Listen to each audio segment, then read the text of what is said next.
Hey guys, this is Tauna. Today we're going to be talking about my ultra budget Kastral deck. This is $37 currently, and this is my real deck that I'm going to be talking about here. But it is all about the birds and throwing birds at people and just attacking with birds. You play birds, you send them sideways, you send them at people's face. So this is obviously based around Kastral, one of the new bird commanders here. And the interesting thing about birds is that there is a lot of very cheap birds that you can get. And with Kastral, she works with, or he, I don't know which one it is, works with so many different birds. Any bird that wants to attack or anything like that is going to work well with them. If not, you know, just any bird really can work incredibly well. So Kastral's the commander, obviously, and Kastral gives, whenever you have one or more birds you control deal combat damage to a player, choose one. You can put a bird creature from your hand or graveyard onto the battlefield with a finality counter on it. So keep in mind that it does have the finality counter on it, so we've got ways to be able to get rid of that in here. We've also got put a +1/+1 on each bird you control, or draw a card. So there's a lot of card draw in here to kind of, and that goes alongside the birds. Like playing lots of birds, this gives you an additional way to be able to get more birds into your hand. You're also going to be able to buff up your birds. Very straightforward, very throw them at your face. Now, the interesting thing about this is a few different things. First of all, it's whenever one or more deal combat damage to a player, which means that if you go deal combat damage to 3 players, you are going to get 3 procs from it. The other thing is that if you have a way to be able to give double strike, you're going to be dealing combat damage, and then you're going to be dealing, you know, first strike combat damage, and then you deal the normal combat damage, right? So that's 2 procs from that as well. Very great. I love it. I think there's so many cool ways you can use this. And because of the way that Kastral works, because it's just bird tribal, there are a lot of very cheap birds and a lot of ways to be able to buff up your birds very cheap. Now, again, this is based off of, you know, my actual deck and stuff. There is a lot of cards that you could potentially kind of run in here, but I'm going to show you which ones I'm running in it. And as I said, like, look at this, $37. So cheap. So start off with the artifacts. We've got, you know, a classic kind of ramp ones here with Soul Ring, Arcade Signet, and Talisman of Progress. We've also got Patchwork Banner, which is going to buff everything up, as well as another Mana Rock. Swiftfoot, so that way we can give haste to one of our birds, preferably like so that way we can give it to Kastral to keep Kastral around longer and give her hexproof too. And then the Lost Jit. This one here I really like because we're going to get a lot of combat like damage out. So we're going to get a lot of charge counters onto it, which means that we can remove them to untap our lands, make it so a target creature can't block, or put +1/+1s onto whoever we equipped it to. It's also incredibly cheap to play and incredibly cheap to be able to equip as well. This is $6. That's like, you know, already a sixth of our deck cost, right? Like just in this one card.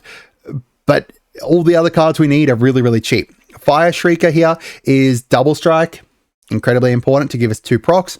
Biden is just card damage, card draw whenever we deal combat damage, as well as giving creatures your opponents control attack this turn if able. So we can make other people attack, which means they tapped out, which means we can go and attack them.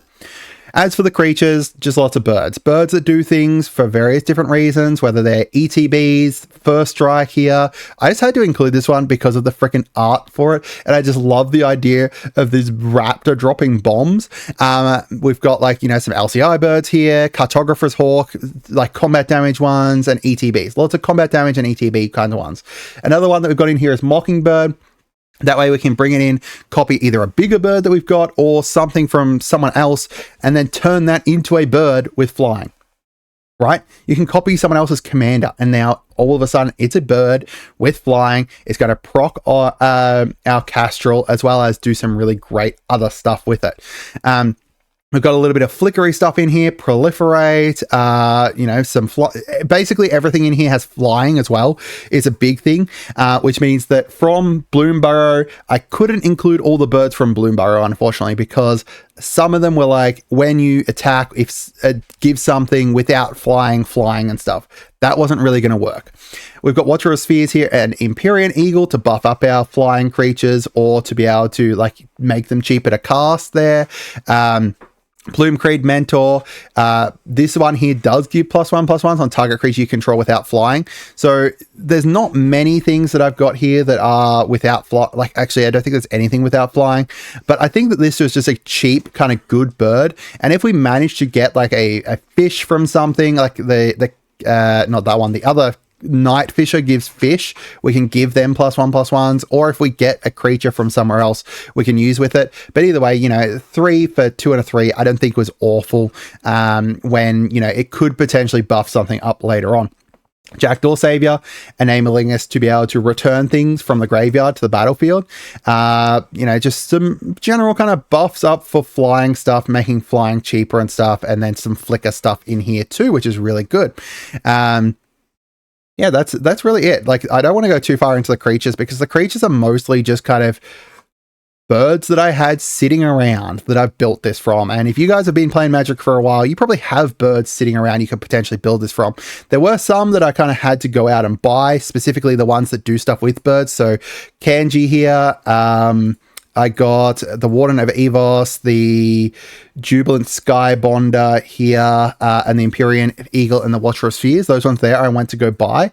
But overall, there is a lot of great birds that you could potentially use. All right, now as for the enchantments here, Gossip's Talent is really great. Whenever a creature enters, surveil 1, which is we could put birds into our graveyard to bring back with either Kastral or something else, or we can just keep it at the top.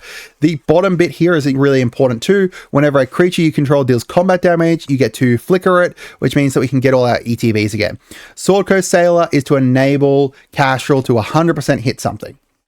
Makes it so that it can't get blocked if we go attack an opponent with the most life. Reconnaissance Mission, card draw, and then Murmuration gets more birds out, as well as gives all our birds +1/+1 and Vigilance. Pretty obvious why that's in there.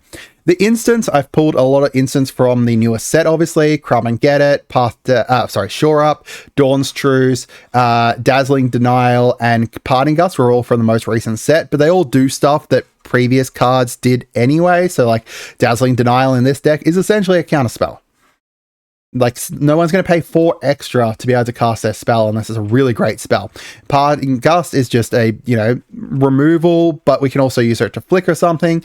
Crumb and Get It, buff something up and give it indestructible, so we can save Kastral, same with Shore Up, and then Dawn's Truce here to save our whole board. Now, the difference here is Semester's End. This enables us to flicker our whole board. That is incredibly important because 1, they're all going to come back in with a +1/+1, but 2, when something gets flickered, it removes the finality counters. Get rid of our finality counters is really important. Same with Gossip's Talent. Get rid of our finality counters to make it so that things aren't exiled when they die. All right, as for our lands, typical kind of land base here. I didn't buy any of this. I already had all these lands sitting around. Nesting Grounds is probably the only one I want to really talk about here because of the fact that it enables us to move a counter from a target permanent to another target permanent. We can move our finality counters to other people's stuff. And then if their stuff dies, it's gone. Restless Anchorage as well as a bird. So that's really great to have. Beyond that, nothing else to really kind of talk about. We've got Teferi in here because it's a bird. I love the bird Teferi, but it's also going to make it so that people aren't going to be able to cast instants on our turns, which is important when we're going combat damage. Also lets us cast our sorceries as though they had flash. We don't have many sorceries that we really want to do that with, but also this part here, return up to 1 target artifact, creature, or enchantment to its owner's hand. We can put our own stuff back into our hand, or we could put other people's stuff back into their hand, and then we get to draw a card too. Our sorceries, we've got Flicker, well, this one here is actually insanely great because it's got a Flicker, plus we can Flicker multiple times. So if we've got a bunch of ETB stuff out, that's going to be really great. This is going to be card draw, like freaking draw 10 cards because we've got 10 birds out. Draw 2 cards and then proliferate.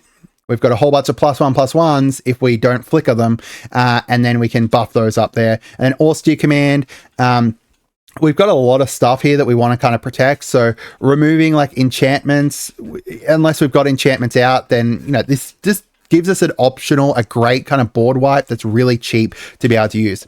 But anyway, guys, I'd love to hear from you guys as to what you think. That is my Kastral deck that is, $37 US.